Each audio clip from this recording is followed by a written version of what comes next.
Hello दोस्तों, कैसे हो आप सब। स्वागत है एक बार पुनः आप सभी का हमारे अपने YouTube channel Shiv coaching classes पर। दोस्तों आज की इस वीडियो हम डिस्कस करेंगे क्लास 12 बायोलॉजी एनसीईआरटी चैप्टर 11 में। दोस्तों आज का जो हमारा टॉपिक है दोस्तों, तो इसमें देखिए दोस्तों, सबसे पहले तो हम देखेंगे कि क्लोनिंग होती क्या है। ठीक है, सबसे पहले क्या देखेंगे, क्लोनिंग क्या होती है। ठीक है, इसके बाद जो क्लोनिंग के कुछ प्रकार हैं तो उसको यहाँ पे हम डिस्कस करेंगे। ठीक है, तो आइए दोस्तों यहाँ पे समझते हैं कि सबसे पहले क्लोनिंग बेसिकली होती क्या है। तो देखिए दोस्तों, जैसा कि नाम से स्पष्ट है, क्लोनिंग यानी कि क्लोन। ठीक है, देखिए एक ही जीव के, ठीक है, एक जीव के हूबहू यानी उसी तरह, ठीक है, हूबहू समान प्रतिकृति को क्लोन कहते हैं। ठीक है, यानी एक ही जीव के हूबहू सेम उसी तरह यदि कोई प्रतिकृति या, ठीक है, कोई दूसरा जीव बन जाता है तो उसको हम क्या कहते हैं, क्लोन कहते हैं। ठीक है, तो एक ही प्रकार के हूबहू समान प्रतिकृति को ही हम क्या कहते हैं, क्लोन कहते हैं। ठीक है, देखिए किसी जीव में होने वाले अलैंगिक जनन के उत्पाद अथवा संतति जो है जनक के क्लोन होते हैं। ठीक है, क्या कहा दोस्तों हमने कि जिसमें भी अलैंगिक जनन पाया जाता है, ठीक है, यानी असेक्सुअल रिप्रोडक्शन के थ्रू जितने भी यहाँ पे संतति जो बनते हैं, ठीक है, जनकों से जितने भी संतति या पुत्री कोशिकाएं बनती है उनको हम क्या कहते हैं दोस्तों, क्लोन कहलाते हैं। ठीक है, यानी एक ही जनक से जो बनने वाली समान प्रकार की संतति या जनक कोशिकाएं से जो संतति कोशिका बनती है या पुत्री कोशिका, उसको हम क्या कहते हैं, क्लोन कहते हैं। ठीक है,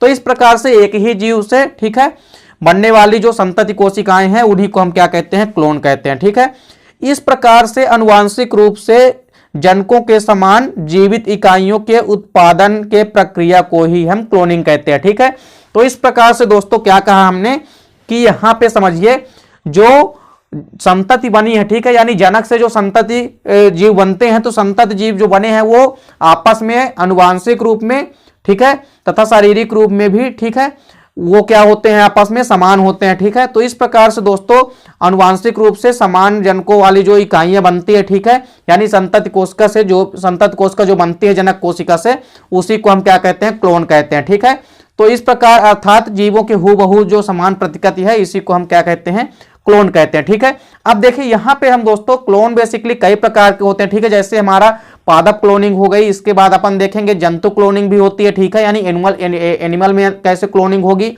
इसके बाद कुछ सूक्ष्म जीव या माइक्रो ऑर्गेनिज्म होते हैं, उनमें भी क्लोनिंग होती है। ठीक है, तो आइए यहाँ पे और एक होती है हमारी जीन क्लोनिंग। तो दोस्तों प्रीवियस वीडियो हमने आपको जीन क्लोनिंग के बारे में समझा दिया, यदि आपने नहीं देखा है तो आप प्लेलिस्ट में जाके देख सकते हो। ठीक है, तो देखिए सबसे पहले दोस्तों हमारा आज जो है वो है पादप क्लोनिंग। ठीक है, यानी इसको हम प्लांट क्लोनिंग कहते हैं। ठीक है, तो समझिए प्लांट क्लोनिंग क्या होती है।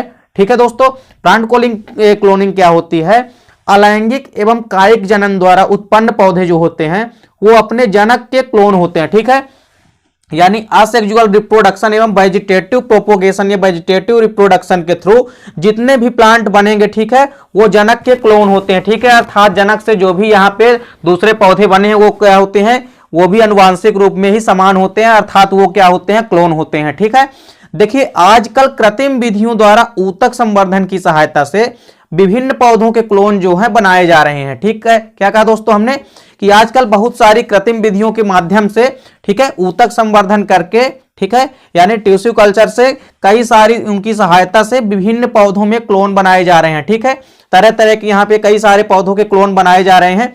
इसके फलस्वरूप देखिए क्या होता है कि कायिक वर्धन प्रदर्शित करने वाले जो पौधों होते हैं उनका सूक्ष्म प्रसारण अत्यंत सरल हो गया। ठीक है, यानी कई सारी जो पौधे की स्पीशीज है, ठीक है, तो इनका ऊतक संवर्धन के थ्रू क्या करते हैं कि इसमें पादप क्लोनिंग की जाती है। ठीक है, जिसके फलस्वरूप कायिक वर्धन जो है प्रदर्शित करने वाले जितने भी पौधे होते हैं, ठीक है, वो सूक्ष्म प्रसारण उनका अत्यंत सरल हो गया। ठीक है, उनकी संख्या में असंख्य संख्या में जीव कई सारे पेड़ पौधे बन रहे हैं। ठीक है, यानी एक ही पौधे से कई सारे पौधे जो हैं यहाँ पे बन रहे हैं। ठीक है, और वो सभी क्या होते हैं, पादपों के क्लोन ही होते हैं। ठीक है, अब देखिए इसमें क्या होता है, इतना ही नहीं, ठीक है, ऊतक संवर्धन की सहायता से पौधों में सोमोक्लोनल भिन्नता भी क्या होती है, उत्पन्न किए जा रहे हैं। ठीक है, तो इसके सहायता से न तो केवल पौधों की संख्या में वृद्धि की जा रही है, साथ ही साथ इसके सोमोक्लोनल में भी भिन्नता उत्पन्न की जा रही है। ठीक है, तो ये भी आपको समझ में आ गया होगा। तो इस प्रकार से पादप क्लोनिंग के अंतर्गत, ठीक है, अलैंगिक जनन से तथा बेसिक यहाँ पे कायिक जनन के उत्पन्न थ्रू जितने भी पेड़ पौधे हैं, ठीक है, उनके जो जनक के संतति होते हैं वही क्या होते हैं, क्लोन होते हैं। ठीक है, तो इस प्रकार से पादप क्लोनिंग आपको समझ में आ गई होगी। देखिए इसके बाद हमारा आता है एनिमल क्लोनिंग या जंतु क्लोनिंग। ठीक है, तो देखिए एनिमल में क्लोनिंग कैसे होती है।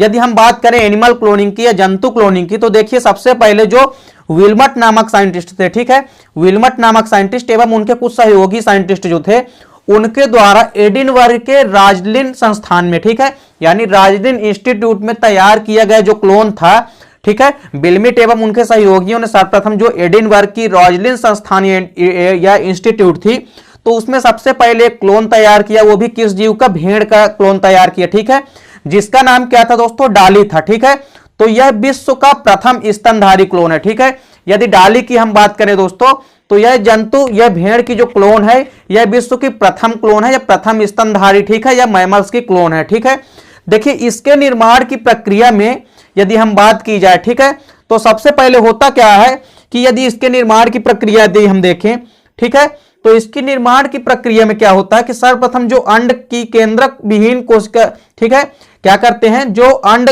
की केंद्रक विहीन कोशिका कर लेते हैं, ठीक है, उसके अंदर स्तन से प्राप्त कोशिका के द्विगुणन केंद्रक को प्रविष्ट कराया जाता है। ठीक है, समझिए क्या कहा दोस्तों हमने कि सबसे पहले जो हमारे यहाँ पे जो अंड कोशिका होती है, ठीक है, अंड सेल यानी ओवम जो होती है, ठीक है, यानी भेड़ की जो ओवम है, ठीक है, इसको क्या करते हैं कि उनकी स्तन ग्रंथियों से या स्तन से प्राप्त जो कोशिका होती है, तो उनसे क्या करते हैं, द्विगुणित केंद्रक को प्रविष्ट कराया जाता है। ठीक है, तो द्विगुणित केंद्रक को उस ओवम के अंदर क्या करते हैं, प्रविष्ट या इंटर कराते हैं। ठीक है, जब इस प्रकार प्राप्त द्विगुणित अंड को कल्चर माध्यम में रखा जाता है, ठीक है, अब यानी स्तन ग्रंथियों से जो हमने उसको क्या किया, द्विगुणित कोशिका में, यानी ओवम के अंदर द्विगुणित कोशिका को हमने क्या किया, प्रविष्ट करा दिया।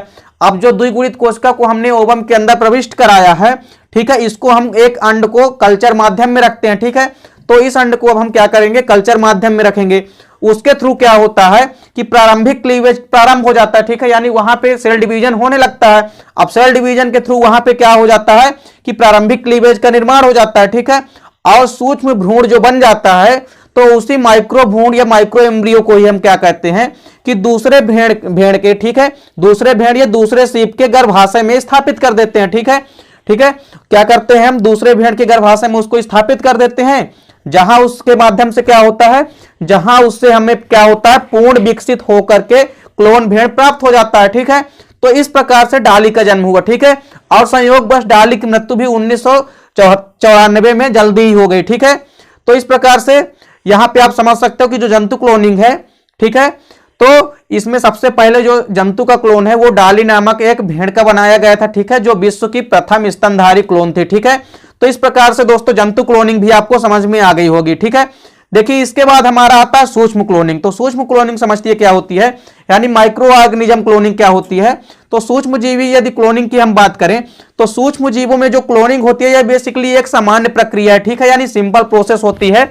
ठीक है, क्योंकि इनमें जो होता है अलैंगिक जनन पाया जाता है। ठीक है, जो सूक्ष्म जीव होते हैं उनमें भी क्या होता है, असेक्सुअल रिप्रोडक्शन प्रेजेंट होता है, और असेक्सुअल रिप्रोडक्शन जितने भी पौधों में प्रेजेंट होता है वो के सभी क्या करते हैं, क्लोनिंग दर्शाते हैं। ठीक है, अर्थात उनसे उत्पन्न जो जनक से उत्पन्न जो संतति जीव होते हैं वो आपस में आनुवांशिक रूप से क्या होते हैं, समान होते हैं। ठीक है, फॉर एग्जांपल यहाँ पे आप समझिए, जो हमारा एंटीबायोटिक होता है या प्रतिजैविक होता है, इसके अलावा जो हमारे एंटीबॉडीज या प्रतिरक्षी होते हैं, ठीक है, इसके अलावा देखिए वैक्सीन या लैक्टिक एसिड और हार्मोन्स आदि को उत्पन्न करने वाले जो सूक्ष्म जीव होते हैं, ठीक है, उनको हम कल्चर माध्यम पर रखते हैं। ठीक है, क्या करते हैं दोस्तों, हम उनको कल्चर माध्यम में रखते हैं। ठीक है, किनको किनको, जो एंटीबायोटिक्स हैं, एंटीबॉडीज, वैक्सीन, लैक्टिक एसिड और हार्मोन्स जो होते हैं आदि को उत्पन्न करने वाले जो भी सूक्ष्म जीव होते हैं, ठीक है, उनको अपन कल्चर माध्यम में रखते हैं, और कल्चर माध्यम में उनको हम कृत्रिम वातावरण में उगाया जाता है। ठीक है, तो कल्चर माध्यम में रखकर हम उनको कृत्रिम वातावरण में उगाते हैं। ठीक है, इससे कम समय में ही क्या होता है कि इसके परिणाम स्वरूप या इसके थ्रू हमको कम समय में ही, यानी अल्प समय में ही हमको असंख्य जीव क्या कर लेते हैं, हम उत्पन्न कर लेते हैं, यानी कई सारे जीव यहाँ पे हम प्राप्त कर लेते हैं। तो इस प्रकार से दोस्तों यहाँ पे सूक्ष्म जीवों क्लोनिंग के माध्यम से भी हम कई सारे जीवों को उत्पन्न कर सकते हैं। ठीक है, तो सूक्ष्म जीवों के थ्रू भी यहाँ पे जितने उत्पन्न जीव हैं वो भी आनुवांशिक रूप में क्या होते हैं, आपस में समान होते हैं। ठीक है, इसीलिए उनको सूक्ष्म जीव क्लोनिंग कहते हैं। ठीक है, तो उम्मीद करता हूं दोस्तों की वीडियो आपको पसंद आई होगी। ठीक है दोस्तों, ये 5 नंबर के क्वेश्चन में अक्सर आता है कि जंतु क्लोनिंग, पादप क्लोनिंग को समझाइए। ठीक है, पहले तो आपसे क्लोनिंग पूछेगा तथा क्लोनिंग के प्रकार भी आपसे पूछ सकता है। ठीक है, तो इस प्रकार से दोस्तों उम्मीद करता हूं वीडियो आपको अच्छी लगी होगी। दोस्तों यदि वीडियो आपको अच्छी लगे तो लाइक और कमेंट कीजिए, साथ ही साथ दोस्तों के बीच शेयर कीजिए। मिलते हैं दोस्तों नेक्स्ट वीडियो में, तब तक के लिए जय हिंद, वंदे मातरम।